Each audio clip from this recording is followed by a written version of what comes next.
Hello everyone and welcome to this week's episode of the Sky Sports F1 podcast, coming to you from the lobby of our hotel here in Austin.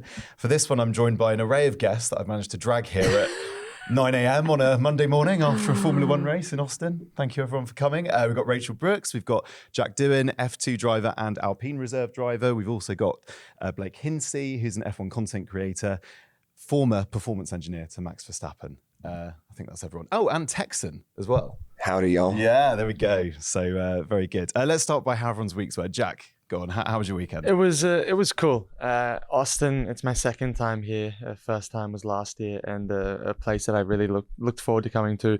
Last year, I think, because it was new, and maybe I wasn't doing as many marketing and media activities. The weekend felt like super long, and I was like, holy crap, like this is super cool. Where this weekend, quite a few opportunities that I had available to go do thanks to the team, and also potentially just because I was more involved, it went by in a click of a finger. So yeah, special that it's done and dusted again, but it's also closer to my FP1 coming, so I was happy about that. We are going to get onto that because that's very exciting. You're going to be in the car in Mexico.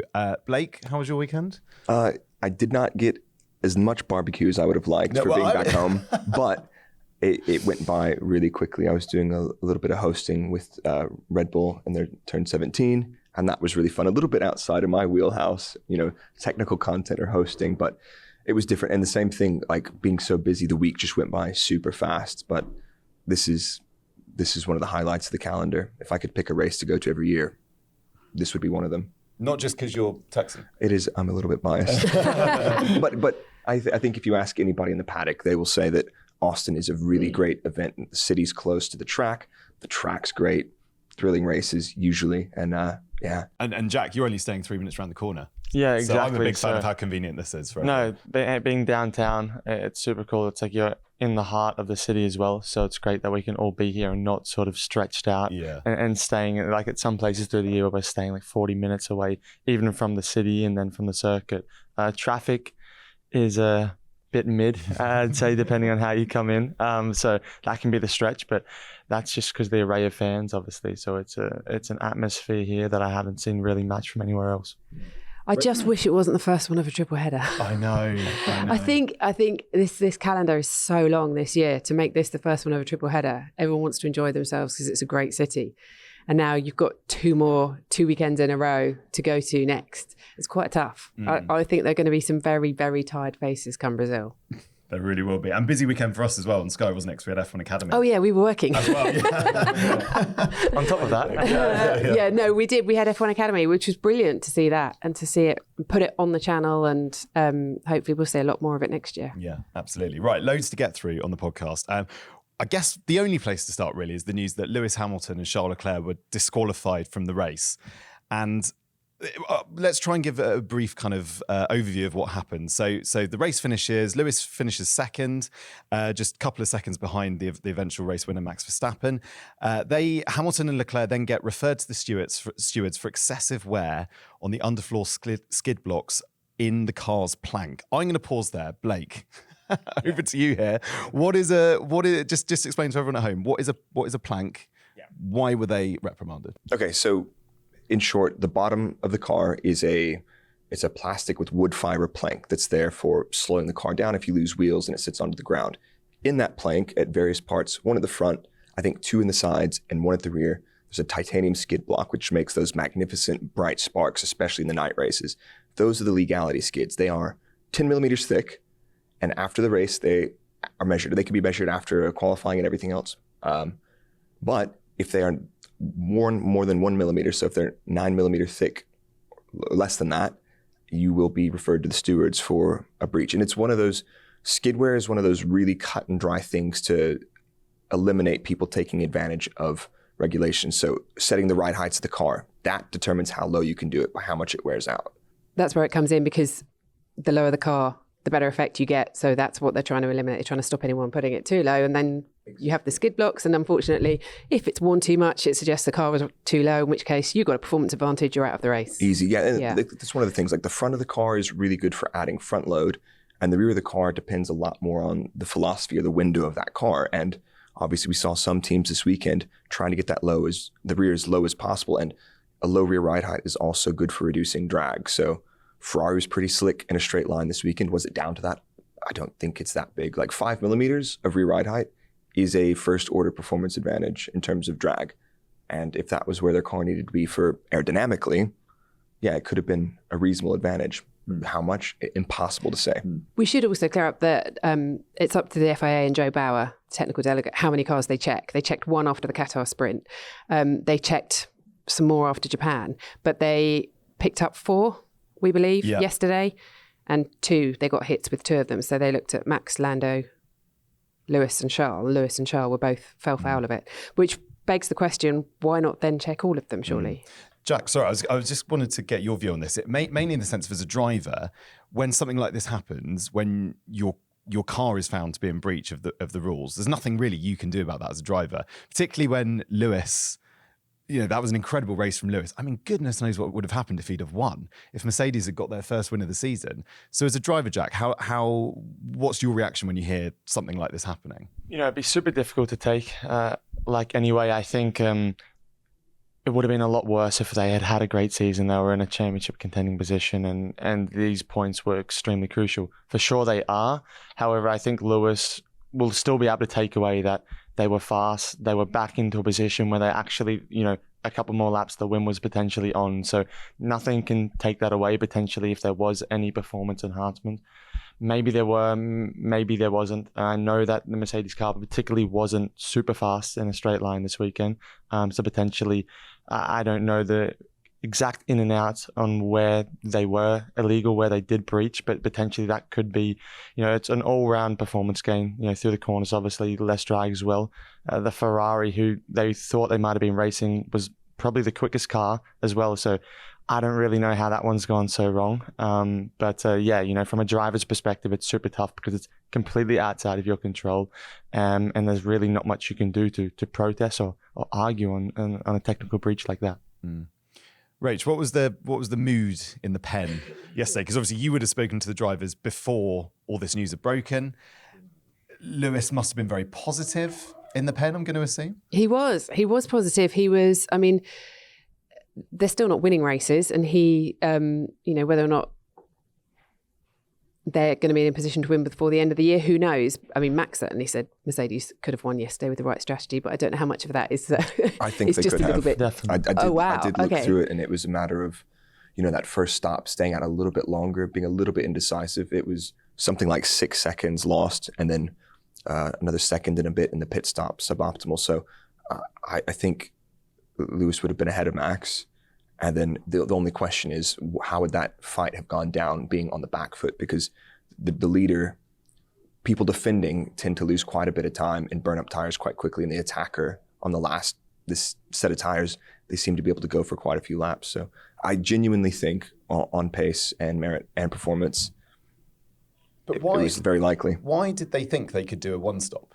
Do you think because it was a sprint race, because they hadn't run those tires long enough, they didn't have the data, they couldn't have possibly known if that was possible? Yeah, and it's a weird one because looking at the lap times, if he had been able to hold those lap times after the cars in front had pit, if he had, they said, we're not going to cover, we're going to wait a couple laps, and then the performance loss for the next 3 laps was abysmal, and they just stayed out. And I don't know if it was a indecisiveness or a different plan, and it was really hard for me to extrapolate from that. But you see it in hindsight, and it's like, that was not the correct answer at all. But it's easy. It was difficult to call, but also to target them, the one stop, it wasn't really even long enough. It wasn't sort of at that pace level, at that management to sort of see that it was a clear option. So it was either a sort of middle game where they hadn't really committed, like you said, indecisiveness, hasn't committed to one sort of option and ended up in no man's land to the point where Max all of a sudden was way in the end past their pit window and they lost out all this time. And Lewis as well would be questioning, where's our race at now? So everything sort of was up in the air. They were having to rescue it from there. So in my opinion, being in such a strong position to sort of being thrown out, the fact that it came so close in the end proves that definitely the win was on with, like you said, the right strategy calls. I mean, if Lewis had gone in a couple of laps earlier for that first stop, would that have changed the whole thing? Yeah. If they had covered, that would have been fine. It's just they were something like a couple seconds ahead before that sequence and then came out a couple seconds behind. So losing 6 seconds of the tires dropping off, a second and a bit slow on the pit stop. Yeah. And it was like one of those things, you're going like, all right, maybe the one stop is on. We'll just monitor, oh, maybe that lap was just a little bit of a mistake. It's okay. The next lap is substantially slower than that one. You're like, what do we do? We've missed our chance. Yeah, and then you leave it one more lap and it's not made that much difference at that point. You would have come out behind that group of cars. And to answer your question, Matt, Charles as well in the pen afterwards, really flat, strategy all wrong again. Yeah. I mean, He from was from first to pole. sixth, Yeah. from pole to sixth, and the person in sixth won the race. I mean, poor Charles. That's a really bold call considering you have free practice 1, straight into park Ferme, no more setup changes. Nobody's done any proper data gathering in free practice 1. You have a sprint which doesn't go very well. You know, the degradation on the Ferrari did not look spectacular. So then it's like, let's try one stop on Sunday. Sitting here, it's hard to see, but I'm sure if you had some of those conversations in, you know, their treehouse or their meeting room, you might have been thinking, maybe this is our only play to have a shot at it, considering our sprint race performance wasn't ideal. We need to do something different, and maybe some thoughts and prayers kind of thing. But it's really tough to say without being a fly on the wall in there. We would all like to be a fly on the wall in that. Exactly. Can you guys do that? Yeah, well, we'll put a little GoPro in the corner. Jack, when you're in the car mid race, and you realise you're in this no man's land this sort of no man's land that you mentioned, what's that feeling like? How dispiriting is that? And obviously Lewis is a very experienced Formula One driver. He's racing, you know, hundreds and hundreds of races, so he will know and he will be aware, won't he, of just exactly what's going on with the strategy. Yeah, I think at that point, you're relying obviously a lot on the team, but also you could potentially be relying on a safety car, something that, all right, my race is potentially not over, but it's potentially going to go quite bad here.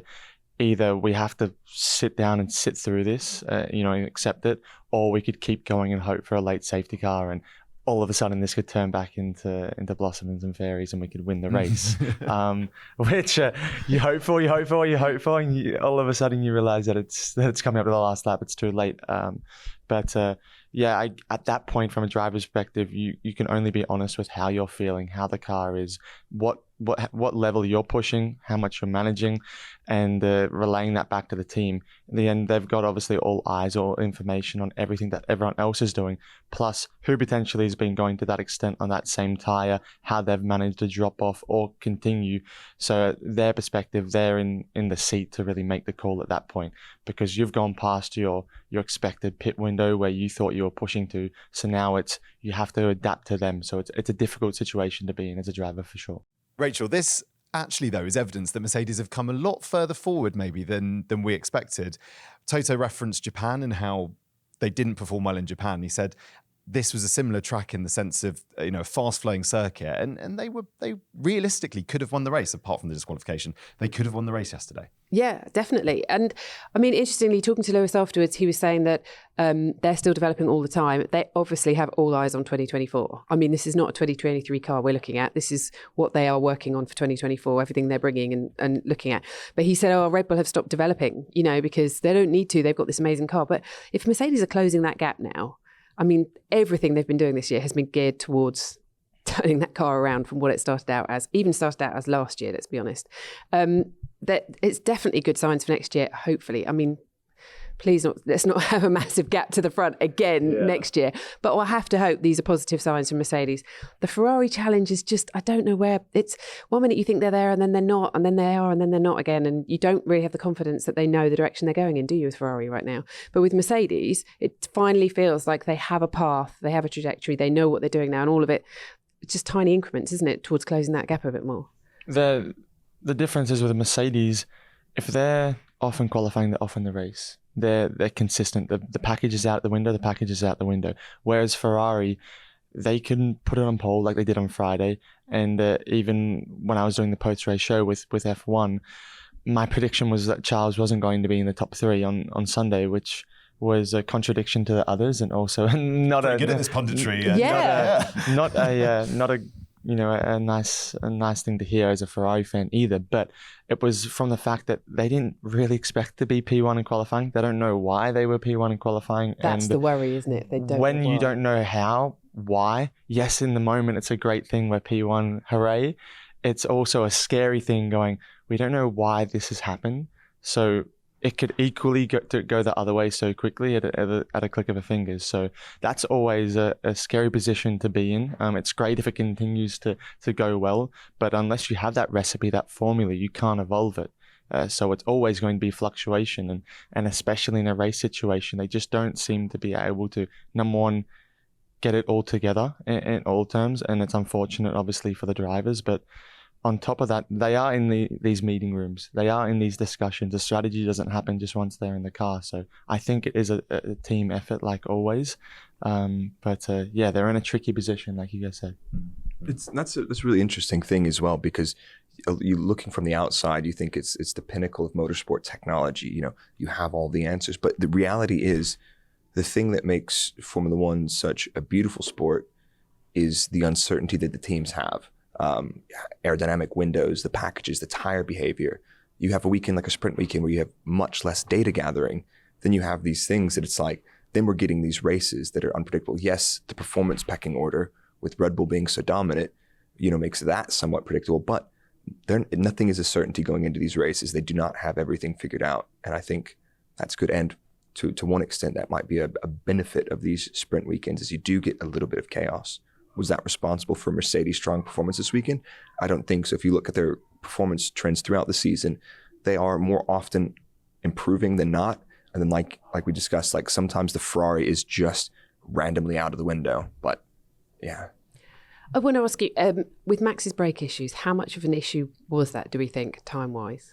Do we think that helped Mercedes close the gap, or is there a genuine 2 seconds there? Down and down, wasn't it? Yeah, his lap times, Lewis was closing in. I mean, Lewis was like 8 seconds behind at one point and got it down to less than 2. I think part of that, the pace from the Mercedes was genuine. And I think towards the end, you had the compound difference as well, which was a strategy thing, which you make your bed when you pick the tires you use. Max went medium. But at the same time, those kind of things, and you can probably speak more to this than I can, but from a technical point of view, it was very likely the brakes were either out of the window temperature-wise, or he was just, there was an issue with the material. Because I think he did change the brakes Saturday night? He told me on Sunday that they'd changed them overnight on Saturday. And he didn't like the set he had on Sunday. Yeah, so sometimes the bite and performance of a set, and we've seen that loads of time in the past, like you have a set and for whatever reason, carbon material is another one of those things like tires. There's a bit of chaos in that as well. So that could have been it. Was it a substantial performance differentiator? I don't know, but you could tell from his radio feedback that he was head down, teeth clenched, leave me alone, let me get on with it. He wasn't happy, and potentially with the carbon brakes, they would at the factory run those in, so to make sure on the race weekend they don't have time to bed in a set of brakes. They can't lose that time. So most of these are bedded in the factory and then placed in the car, and until obviously he gets that feeling as he is on Sunday, you don't really know where they are. You hope them to be perfect, but sometimes you can slightly graze the carbon disc, and when that means is that it hasn't been completely pressed, it hasn't been sort of bedded in correctly.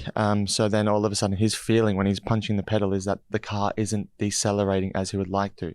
So potentially that can also then put him into a situation where he's playing around with the brake bias, potentially going 2 forwards, 2 to the rear, which then is offsetting the temperatures. You get yourself into further and further problems, and all of a sudden you have more problems than you started with. But that's all just from trying to correct and trying to slow the car down, especially at a place like Coda where you have so many heavy brakings where you need that deceleration to help with the car balance as well. So not only with that, he was then having issues with GP talking through his braking. That's what I wanted to ask you. So you said, don't talk to me through the corners. That's because he's doing all those things you were just saying. Potentially it was mainly through the braking, which I thought it was quite crazy how he managed to keep timing that. I don't know how that was happening, but potentially it was somewhere where he was so locked in, having to be so focused to try and get this thing sorted. I don't know what he potentially was doing through the braking. I think maybe it was maximum focus just to try and get this car stopped, because he won't be wanting to brake extremely amount earlier, because he knows that he has Lewis and Mercedes that are charging, that are quick. So he's going to be trying to manage that as much as possible. And I don't know what tools they have accessible and available to do that, but he for sure, I know, wasn't Sunday cruising, just going in there on the brakes. But I don't feel like we've seen that level of reaction in terms of head down this season in the dialogue between GP and Max. So that tells me CPU is very high usage. I'm going as fast as I absolutely can. And I'm having trouble picking my braking point because the performance of the brakes is quite variable. You know, braking into turn 1, you saw in qualifying on Friday, he had the little lock up there. That lost a load of time. Defending, making sure, 11, 12, those are big stops. And if you get those wrong, that could be a couple tenths of a second and you're overtaken, done. It was interesting to see that. So I think the challenge from Mercedes was real. Blake, you've worked with Gianpiero Lambiase, Max's race engineer. What do you make of I know they have this sort of strange relation. I don't even know how we define their relationship. Old married couple. Yeah. Old married, let's say old married couple. What you've worked with him, and we've worked with both of them. So how do you kind of see that relationship? Yeah, and I had this conversation. So I had the chance to talk to Max on Saturday for a little bit of like an interview hosting thing. And Max said it perfectly. He's like, me and GP and the rest of the team are always pushing for 100%. Sometimes you have to accept when you're trying to get 100% out of everything, you don't have time to filter out temper and attitude. It's like, listen, let's just get this done. And that's the thing. And it's there's a level of respect between them that allows that, and it doesn't blur any lines. It's like, we both want to do the maximum performance possible. So we'll accept that sometimes when my CPU usage is 100%, I could be short with you. In the same way, you see GP giving back that tough love to say, trust us, we're on the pit wall, we have all the eyes on it, this is what we should do. And we've heard that before with Lewis and Bono. It's Sure. not unusual. When you have that good dynamic with your race engineer, then, there's no need for please and thank you. We're getting a job done here. Let's just get on with it. And then afterwards you talk about whatever you need to talk about. But Absolutely. Yeah, I can totally imagine in the car at the time, you are both just trying to get the job done, aren't you? Can you relate, Jack? Yeah. Where do you sit? I bet you use please and thank you, don't you? After a win, thank you very much for that. Yeah. But, Can we have some new tires, please? Yes. These are really not nice. I definitely, I'm emotional. I had to work quite a lot on my emotions as well. So I've definitely, I'd say, improved as well over my junior career of maintaining that level of exertion and really trying to basically calm down, because I'm keen. I'm really ready to drive, so I don't really need to be pumped up in a way. So for sure, I'm on a high level and potentially can sort of be on that same level as Max over the radio. But I also think as a driver, you need to be calm, and you see that as well on the level of work they do mentally to sort of try and be assertive, short. But I don't think we dive in to see how when you see Bono speak back to Lewis or GP, how calm, short, after being screamed over the radio they are. It's always, GP understood, okay, very short, because they have to be, when you're trying to tame us drivers or really trying to calm that all down, that is so important. And so to see these guys have that skill is obviously why they're in that position, because not many people have that, to be able to calm that down, take it away from being screamed at, and really channel some almost like baby, gentling, kind, soft voice work to calm the situation. So firstly, how long does it take to build that rapport with your race engineer? And secondly, for you getting in the car in Mexico, you've got someone else's race engineer in your ear. You suddenly have to, for that period, that hour, perform your absolute best with someone you don't know very well. Yeah, what's super special is that, it's not my race engineer. It's not someone that's been talking to me that I've been talking to him over race distances, over sessions. However, I have been listening into every one of their sessions with Pierre and Carol's engineer, or Josh and Esteban, since Austin last year, and also in every single debrief. So I hear his exact voice, his tone in high situations, in low, and Carol's similar. They're very, very low, very modest. Thank you very much. And to be honest, actually, Carol, who was Pierre's race engineer, it was his last time as a full-time race engineer yesterday. So I will be having John, the performance engineer, as my race engineer. But what has been really cool, upgrades. What is really cool is the test engineer who I have in my ear for all my A521 testing is now coming on as performance engineer. So I will be able to work with him. I know him very well. He's also an amazing guy. So at least it'll be something familiar. I speak with John a lot as well, so at least I'm not going into something very foreign. Yeah, and that's also a really good thing. Like, it's like you see some junior drivers, they'll sit in a lot of the meetings, but you seem super integrated and you know all the voices, and that's just gonna, like, how much is that gonna be helpful for you just to jump straight in the car and be like, yes, this is a new car with a new team, but yeah, it's like everything is working out to make sure that you can get the most out of that and just flawlessly hop in. Yeah, I think it's so important. I was speaking to a few people over the weekend. Every team has to give 2 sessions to rookie drivers. So in a way, they're taking that away from their driver, from their team activities. It's a session that, okay, it's mandatory, but we lose FP1, which when you think about it, it's a crucial part of the weekend. It's a third of all your running, your testing, the driver also acclimatizing to the circuit. And Mexico is the allocation, but Mexico isn't the easiest driver for the track really as well. tough track. For confidence, for a number of things. So I'm glad that, I'm very comfortable with the team. I'm well involved. I feel comfortable in F1 machinery as well. So I can try and maximize that session as much as I can for the team so that we can be running test items. We can using it most beneficially for the rest of the weekend rather than a session that, we're giving it to a rookie driver. It's okay, we're going to have to put that aside and start fresh in FP2. At least I can really try and take some things forward and also work with Esteban to know where we started off and where he's going to be starting in FP2. And I'll be commentating on him in the car in FP1. Very exciting. I know. Very exciting. You can pay me now, Only pay good me now. things. Yeah, Only good okay, things. okay. Thank you very much. I'm open to bribes. Yeah. No worries. Let's move on to a couple of the other big stories from the weekend. And I want to talk actually about McLaren's success through the lens of Alpine, if that's okay, Jack, because It's I not. think, well, this is my question to you, is because last year, 2022, Alpine finished 4th ahead of McLaren.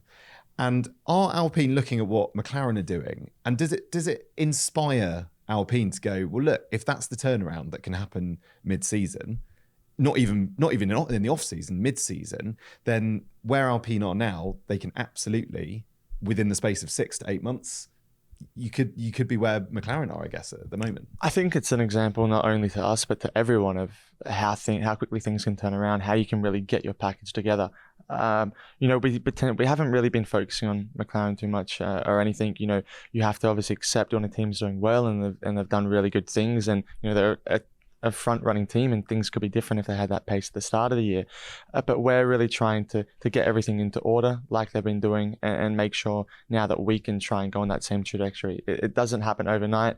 They've really managed to do something really special because no one has really ever been able to do that so quickly and go from being a backmarker team in Bahrain to now a consistent and consecutive podium finisher.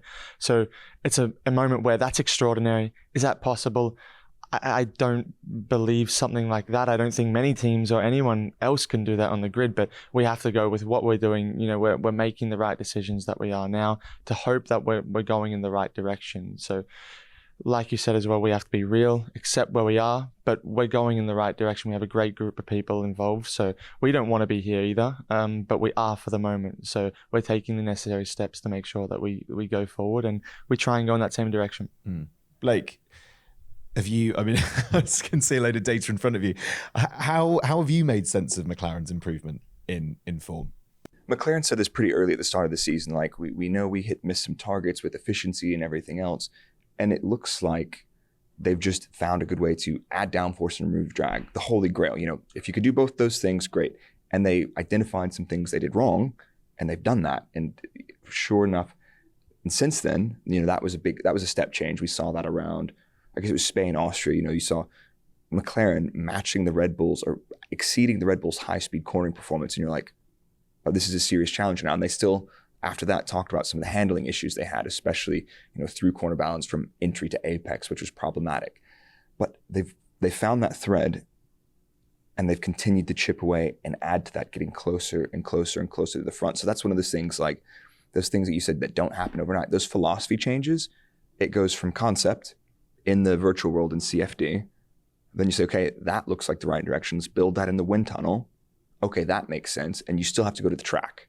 So teams that have an ability to understand the information from the track, relate that back to their tools and improve those tools. But the problem I went back to before is there is a lot of uncertainty over these things. And like sometimes these incremental changes, you're measuring a couple of points of downforce, which are on the edge of what is measurable on track. So sometimes you've got these upgrades and you're not sure it's an upgrade. And then you keep going down that route. And then yes, in 3 races, those couple of points are now, all right, we can measure this, whatever the threshold is, this 10 points. We can see that these conditions, we do have that performance. Our top speed is improved relative to where it was before for the same configuration. Yes, that is, but it's a long process and it doesn't happen overnight. But McLaren's have definitely found that thread of stuff that's working from understanding what was wrong with the car in the first place. It's quite disappointing though when I spoke to Lando afterwards and I said, can you get a win? And he said, no, I think Qatar was our best chance for a win this year. I was like, don't say that. No. They didn't look so bad here though. No, they didn't. It was a little bit off. I think that the tires were one thing for them. Being out of sync with everybody else, it made it look a little bit worse than it was. But the performance was not bad. I mean, the only bad thing was it was Russell's hard stint in the middle looked really off bad. But everything else, like McLaren and Mercedes, were probably not dissimilar. And we didn't get to see much from Piastri in the race Not either. a great weekend for him. It was a tough weekend for him, wasn't it? And you've seen it sometimes, a driver that could have been Piastri's, where he had the slight edge. So we don't really know. I think, yeah. It could potentially be in the fact that Lando's drove that car now for how many years? Since 2019. He knows when it's outside the window. He knows when it's in the window. Potentially the car wasn't perfect this weekend. It wasn't like it's been in Qatar. It wasn't as good as it's been in Japan. And Lando just knows how to get on top of that quicker. He has that relationship with the engineers, with the team, to make sure this is what we're adjusting. I know I can make these modified adjustments in the car and I can get it back to where it needs to be. Where Oscar he doesn't have that experience. You can't discredit him at all because he just doesn't have that time, and potentially that is the difference, especially now with you seeing on qualifying on Friday, such close margins that can be the difference between Lando qualifying on the front row and Oscar being back at the back of the tail end of Q3. So small margins have big consequences, especially at the moment. Alpine have had a really interesting weekend, Jack. And I say that more in terms of who you've managed to get on board with the team. You managed to get Anthony Joshua, Rory McIlroy, Patrick Mahomes, Trent Alexander-Arnold, all involved in the consortium. Travis Kelce. Yeah, I have missed off a few. Apologies. Yeah, potentially Taylor Swift. Swifty. Yeah. There we go. Very, very exciting. I thought Esteban's comments were really interesting. Esteban said he thinks it will help him perform better. Can you just unpack that a little bit? What kind of influence does having that sort of those sporting names come to a team? What impact does that have on everyone within the team? I think trying to relate from where he's coming from, currently I'm not in the driver's seat. I'm not potentially feeling that effect that he is getting from those people. So trying to really be in his position. You have elite sportsmen, elite athletes coming through that have all been at the top of their game in their selective sports, who all want 100%, who want to be winning. So to have people come into the team that have that mindset, know that they don't want to be second best, third best, they want to be at the top. So you have that foundation coming through that is hoping and wanting the team to go to the front. So the more people you can have around like that, the better. So he's feeling that he's going to have more and more people coming there, pushing the team, wanting it to grow, wanting it to go further. And for sure, as a driver, when you have that environment around you, you're only going to want to push yourself and want to go further as well. So it's the same when you have the team that are around you that are okay with doing the bare minimum and just getting by. That doesn't boost you as a driver. So I can try and understand from where he's coming from. And I think everyone in the team as well will be grateful that they're on board to try and go in the trajectory that we're wanting the team to go in. Didn't you have lunch with Anthony Joshua? I had a chicken and mayo sandwich in the middle of yesterday's race briefing. And it was asking a lot of questions. It's great. He took over my headset, the seat that I found yesterday. And you weren't arguing? I wasn't arguing at all. No, I think if he held his arm out, potentially I could have sat on that. It's absolutely... His hand is twice the size of my face. On my initial handshake, it literally wrapped around it. So I could have just gone in with a fist and there was no difference because I wasn't grabbing any hand. He didn't notice your hand. No, it was just like basically me going in with my index finger. So that was cool. Anyway, I tried to make that as at least awkward as possible. But no, he's an awesome guy. It's great, obviously, hearing, Rory, who we spent with on Saturday and a lot of yesterday, but also Anthony, hearing their stories, hearing their passion to obviously want to get to the front as well. And everyone at a point, you don't start at the top. You have to grow like everything and you have to go forward. So them trying to see where we are now and where we want to be, it's cool. So it's a cool place to be. Rory a bit less intimidating? Slightly, yes. Well, a lot. Yeah. To be honest. Both lovely though. Both lovely. I got to speak to both of them. Yes. Both lovely. Amazing And he was still people. eating his chicken sandwich when I spoke to AJ. In the Yes, pit lane. He I think still that was on his it. fourth probably.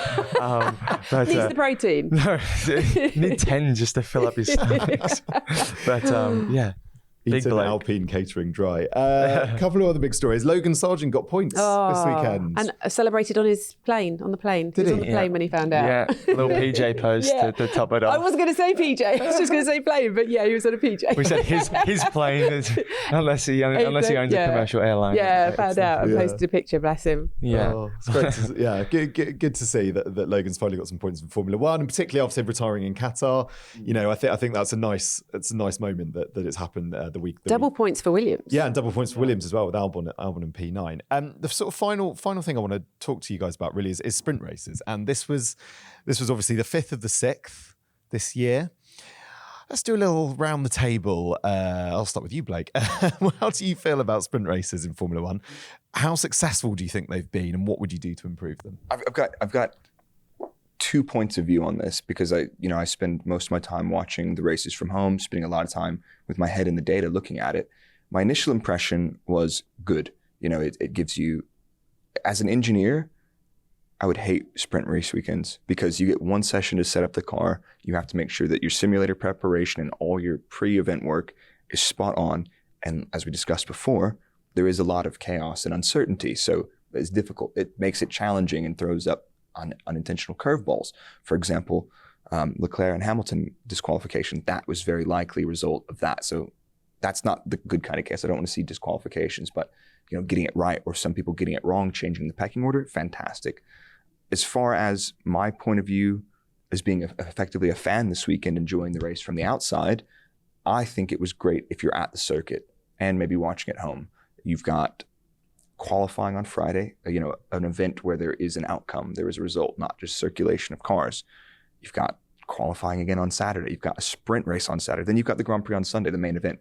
It's like this whole thing. But from my point of view, the only question I have is there so much is too much of a good thing? I feel as an analyst, I feel overwhelmed. It's literally lots of stuff. After Friday's over, there's a disconnect.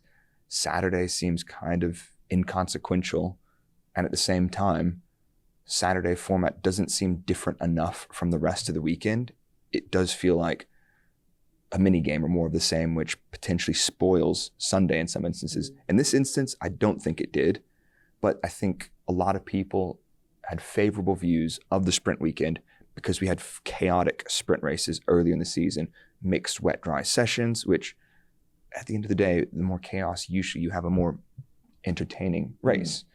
So I'm overwhelmed by them. I feel like there is a bit too much of it, as much as I don't like a free practice 1, 2, 3 session where it's difficult for a lot of fans to say, what is the result? Like a free practice 2, you do the fastest lap early in the session, and then the rest of the session, they're gathering high fuel data. It's really difficult for fans to, on the fly, perceive what's their high fuel pace. Even after looking at the data, you don't actually know until you get to Sunday. So. Asking an engineer here, it's a little bit difficult. Yeah, You yeah, put a wall up. Exactly.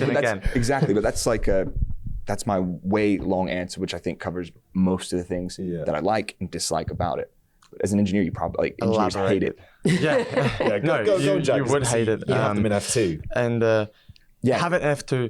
The difference is we have a reverse grid. Yes. So we reverse 2 words our I top want. 10, which probably as a spectator, yes. When you're driving in the driver's seat, you're like, no, I did a great job. Now I get punished. Exactly. And what's even worse is you reverse the top 10, you pole it, you start 10th, and then they go, okay, and we're only going to score the top 8. So you start outside the points. So you have to overtake your P2, P3 qualifiers who, are very close in pace. It's not like you're overtaking the other side of the top 10 just to get 1 point. So Saturdays are tough, no pit stop as well. So it's not that point where you think, oh, I'm starting at the tail end of the top end. I have opportunity to come through, pick these guys off who are particularly not as quick as me. It's these guys who you are qualified by 100th 200ths, and you're really trying to make the difference there, obviously targeting the guys in front. It creates opportunity. It's great.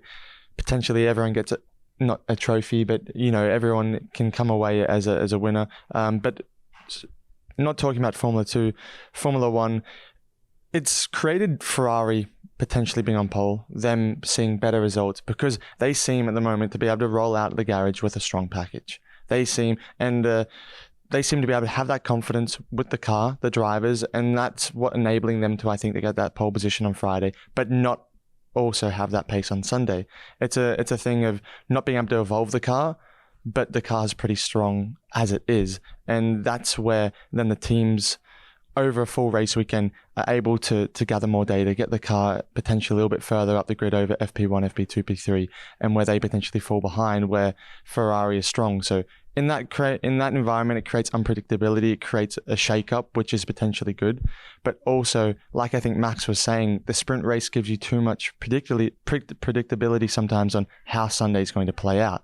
Everyone knows now who's strong, who's not, which how they behave. Exactly. Unless you're Ferrari and you do different strategies with two drivers. I think everyone knew not to go on that soft for more than one lap. Yeah. So that was a brave call. Carlos put his hand up, took the sacrifice. Like you said, I think if they're going to go for the sprint program, in my position, I don't really want to elaborate on it too much, but I would like to see them more of a shake-up. I would like to see a bigger difference, because not that Saturday is meaningless, but there's very few points on offer. If Saturday goes not ideal, it's not the end of the world. You have Sunday really to get it back together, and it's sort of an in-between little area. It would be great to have a high risk, more points potentially on offer, and something a little bit different, because it would create more stress, more environment, and I think the fans would like to see that as well. Separate championship, maybe?